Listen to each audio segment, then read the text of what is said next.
बढ़ते आगे बात अगली खबर की, यानी कि घुसपैठ की। देश में घुसपैठ बड़ी समस्या बनी हुई है और इस समस्या को दूर करने के लिए मोदी सरकार पूरी तरह से जुटी हुई है। गृह मंत्री अमित शाह लगातार बॉर्डर इलाकों का दौरा कर घुसपैठ को रोकने के लिए फुल प्रूफ प्लान बना रहे हैं। अभी तक क्या कुछ उनकी तरफ से फैसले लिए गए ताकि घुसपैठ को रोका जा सके और जो घुसपैठिए भारत में रह रहे हैं उन्हें बाहर निकाला जा सके, देश की सीमाओं को सुरक्षित बनाया जा सके, उसको लेकर लगातार कदम उठाए जा रहे हैं। अब देश की सीमाओं को सुरक्षा को लेकर बढ़ती चुनौतियों के बीच में गृह मंत्री अमित शाह ने सक्रियता बढ़ा दी है। वो लगातार बॉर्डर इलाकों का दौरा कर घुसपैठ की स्थिति का निरीक्षण कर रहे हैं और हर संभावित खतरे से निपटने की रणनीति तैयार कर रहे हैं। शुक्रवार को त्रिपुरा के लंकामुरा बॉर्डर आउटपोस्ट का गृह मंत्री अमित शाह ने दौरा किया और उन्होंने घुसपैठ रोकने के लिए एक ठोस और प्रभावी प्लान का ऐलान किया यहीं से।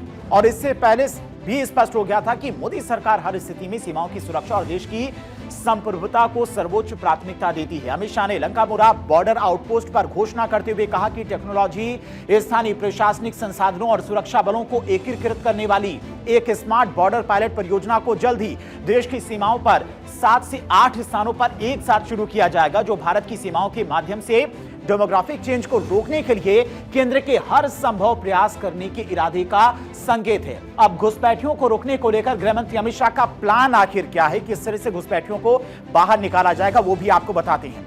दरअसल सरहद को सुरक्षा प्रूफ बनाने के लिए स्मार्ट बॉर्डर योजना की तैयारी है। फेंसिंग के ऊपर आर्टिफिशियल इंटेलिजेंस का पहरा होगा, हाईटेक स्निफर ड्रोन करेंगे घुसपैठियों की पहचान, दुश्मन की हर चाल की रियल टाइम मॉनिटरिंग की जाएगी, तस्करों के सिंडिकेट को नेस्तनाबूद कर दिया गया है। बॉर्डर के भारतीय गांव में लोग चैन की नींद सो सकेंगे और जवानों के साथ में एआई तकनीक भी 24 घंटे बॉर्डर्स की निगरानी करेगी। सुरक्षा स्मार्ट ग्रिड के तहत सीमा पर हाईटेक सिस्टम लगाए जाएंगे ताकि जवानों के साथ साथ ये हाईटेक सिस्टम भी भारतीय सीमा की सुरक्षा कर सकें। घुसपैठियों को भारत में प्रवेश करने के लिए कई इलाके हैं और बांग्लादेश से काफी घुसपैठिए भारत आ जाते हैं, लेकिन जब से शुभेंदु सरकार पश्चिम बंगाल में आई है, बंगाल में रह रहे अवैध बांग्लादेशी भागम भाग में जुटे हुए वहां से भागते नजर आ रहे हैं। कुछ तस्वीरें आपको दिखाते हैं जिसमें आप देखेंगे कि किस तरह से जो घुसपैठी हैं वो अपना बोरिया बिस्तर बांधकर बांग्लादेश जाते हुए नजर आ रहे हैं। उत्तर 24 परगना की ये तस्वीरें हैं। आप देखेंगे किस तरह से लोग बॉर्डर वाले इलाकों में इस वक्त इकट्ठा हैं। अब जब से पश्चिम बंगाल में शुभेंदु सरकार आई है, हर एक घुसपैठी की पहचान की जा रही है। 3D एक्शन प्लान गृह मंत्री अमित शाह के द्वारा तैयार किया गया है, जिसमें डिटेक्ट, डिलीट और डिपोर्ट के माध्यम से इन सभी घुसपैठियों को बाहर निकाला जा रहा है। ये तस्वीरें उत्तर 24 परगना जिले के बशीरहाट क्षेत्र में स्थित हकीमपुर बॉर्डर की हैं, जहां पर बांग्लादेश लौटने वाले लोगों की लंबी कतारें दिख रही हैं। इन कतारों में पुरुष, महिलाएं और बच्चे शामिल हैं, जिनकी कुल संख्या लगभग 300 बताई जा रही है। और जब से बंगाल में सरकार बदली है, बॉर्डर पर बड़ी संख्या में बांग्लादेशी नागरिक दिख रहे हैं। ये लोग अपने सामान के साथ बांग्लादेश लौटने की मंशा में सीमा पर जुटे हुए हैं और वीडियो में अनेकों लोग कंधे पर कपड़े का थैला टांगे और अपने सामानों को संभालते दिखाई दे रहे हैं। और यही स्थिति इस वक्त बॉर्डर वाले इलाकों में देखने को मिल रही। दिखाते हैं आपको एक रिपोर्ट।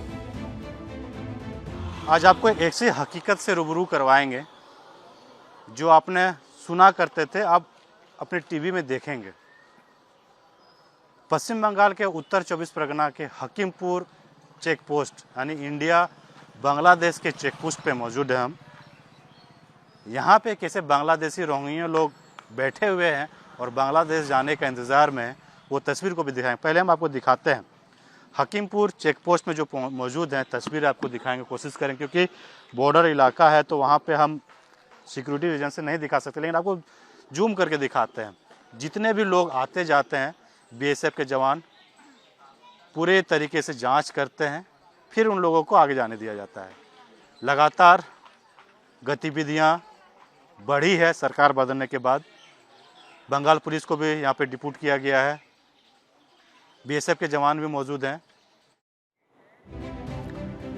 तो तस्वीरें आपने देखी। अब हकीमपुर बॉर्डर पर भी लेकर चलते हैं आपको, वहां की तस्वीरें भी दिखाते हैं कि किस तरह अवैध बांग्लादेशियों वहां पर भारत छोड़कर बांग्लादेश वापस जाते हुए नजर आ रहे। कई बांग्लादेशियों ने बताया कि वे बंगाल में आकर मजदूरी करते थे और उनके पास में यहां रहने का कोई वैध दस्तावेज नहीं है। देखिए,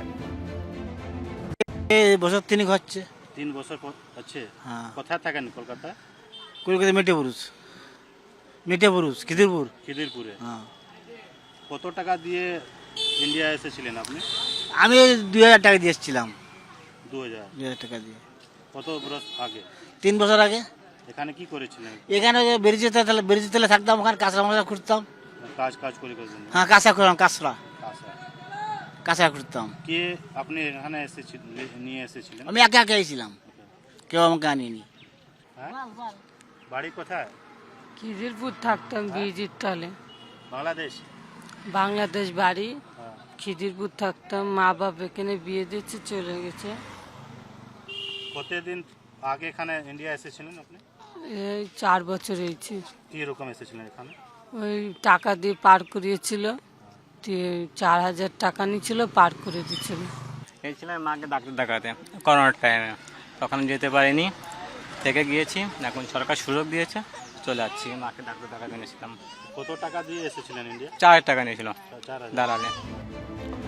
हकीमपुर चेक पोस्ट पर गुरुवार को 170 बांग्लादेशी घुसपैठी अपने देश वापसी के लिए पहुंचे। सभी अपने देश वापसी का इंतजार कर रहे हैं। सीमा पर जिला प्रशासन ने कैंप लगाकर दस्तावेजों की जांच कर रही है। अब अवैध घुसपैठियों के खिलाफ किस तरह से कार्रवाई देखने को मिल रही, किस तरह से इनकी पहचान की जा रही, तो वो आपको बताते हैं। बायोमेट्रिक फिंगरप्रिंट, घुसपैठियों के दस्तावेज, फिंगरप्रिंट और बायोमेट्रिक डेटा भी लिया जा रहा था कि दोबारा से ये घुसपैठ न कर पाए। बीएसएफ की निगरानी में पहचान पत्र वेरीफाई किया जा रहा है। इसके अलावा बॉर्डर पर दलालों को मोटी रकम देकर ये लोग भारत आए थे। ऐसे दलालों की भी तलाश की जा रही है, उनके खिलाफ भी कड़ा एक्शन लिया जाएगा। यहां से दूसरे राज्यों में जाकर काम करते थे, बॉर्डर से घुसे थे, उसके बाद भारत के अलग अलग राज्यों में लोग पहुंच जाते थे। कई तो बंगाल की सरकारी योजनाओं का फायदा भी ले रहे थे। आप समझ सकते हैं, ये दूसरे देश के नागरिक हैं, लेकिन सरकारी योजनाओं का लाभ ले रहे थे। ऐसी स्थिति थी। अब इनके खिलाफ एक्शन देखने को मिल रहा है।